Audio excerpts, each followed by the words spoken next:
जैसा आपको पता है कि जो हमारा रैम होता है, जो हमारा रैम, अभी नॉर्मली हम रैम के नाम से ही बोलेंगे, है ना, आप डी रैम समझ सकते हैं क्योंकि अब रैम तो यूज नहीं होता है, रैम के स्थान पर रैम का ही एक टाइप है, एडवांस वर्जन है जो डी रैम है वो यूज होता है। डी रैम के आगे भी बात करेंगे कि डी रैम में और कौन कौन से एडवांसमेंट हुए हैं, वो भी इसी क्लास में समझेंगे। बट अभी इतना समझते हैं कि जो हमारे कंप्यूटर में रैम या डी रैम होता है, एक्चुअल में इसका यूज क्या होता है। देखिए, जब हम अपने कंप्यूटर को ऑन करते हैं, यानी कंप्यूटर को जब हम स्टार्ट करते हैं, तो हमारे कंप्यूटर में जो ऑपरेटिंग सिस्टम होता है, जब कंप्यूटर हमारा बंद होता है उस समय जो ऑपरेटिंग सिस्टम होता है वो कहाँ पर होता है, वो आपके कंप्यूटर की हार्ड डिस्क में होता है। यानी जब आप अपने कंप्यूटर में विंडो डालते हैं तो आपने ध्यान दिया होगा वो विंडो आपकी सी ड्राइव में मोस्टली रहती है, यानी जो प्राइमरी ड्राइव होती है आपके कंप्यूटर में सी ड्राइव के अंदर ही रहती है आपका विंडो। तो C drive is a part of hard disk, क्योंकि वो तो हार्ड डिस्क का पार्ट है। हार्ड डिस्क में हमने पार्टीशन कर दिया है, जिसमें हमने सी ड्राइव कर दिया है, डी ड्राइव कर दिया है। आप अपने अकॉर्डिंग पार्टीशन कर सकते हैं और जितनी ड्राइव बनाना चाहें बना सकते हैं, डिपेंड करता है आपके ऊपर, और डिपेंड करता है कि आपका जो हार्ड डिस्क लगा है या जो एसएसडी आपने लगाया है वो कितने साइज का है, कितने जीबी का है। ठीक है, कुल मिलाकर के बात क्या है कि हमारा जो ऑपरेटिंग सिस्टम होता है वो हमारे कंप्यूटर की हार्ड डिस्क में होता है। लेकिन जब हम अपने कंप्यूटर को स्टार्ट करते हैं, कंप्यूटर को चालू करते हैं, तो हम इससे पहले भी आपको समझा चुके हैं कि जो बायोस होता है, जिसे बेसिक इनपुट आउटपुट सिस्टम कहा जाता है, ये बायोस क्या करता है, हमारी ऑपरेटिंग सिस्टम को हमारी मेन मेमोरी में लोड करा देता है।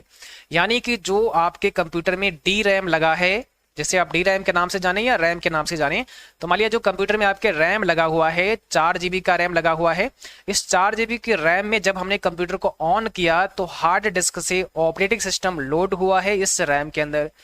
यानी इस रैम का कुछ स्पेस तो हमारा ऑपरेटिंग सिस्टम घेर लेगा, है ना। 4 जीबी का रैम था तो कुछ तो हमारे ऑपरेटिंग सिस्टम ने इस स्थान को ले लिया।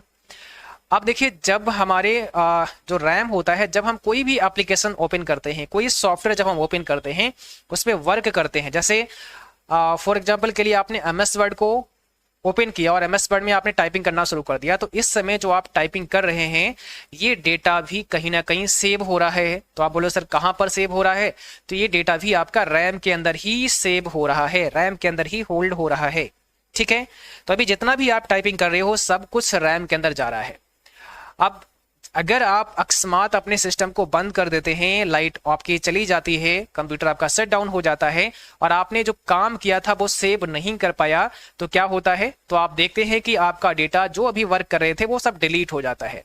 अब दोबारा से खोलते हैं तो फिर से आपको टाइप करना पड़ेगा, क्योंकि आपने सेव नहीं कर पाया था, सारा काम बस कर ही रहे थे, यानी काम सब हमारा रैम के अंदर हो रहा था। और जब हम सेव नहीं करेंगे तो आपने सीखा है और समझा है कि जैसे ही हमारा कंप्यूटर बंद होता है तो रैम के अंदर सारा डेटा डिलीट हो जाता है। इसीलिए रैम को अस्थायी मेमोरी भी कहते हैं, इसीलिए इसको वोलेटाइल भी कहा जाता है।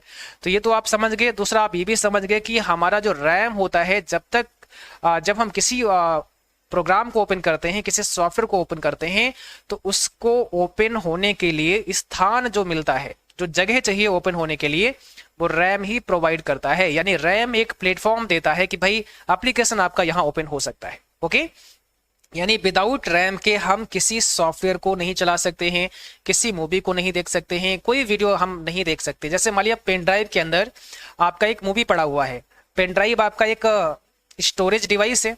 अब क्या उस पेन ड्राइव से आप मूवी देख सकते हैं? नहीं देख सकते हैं। पर कैसे देखोगे?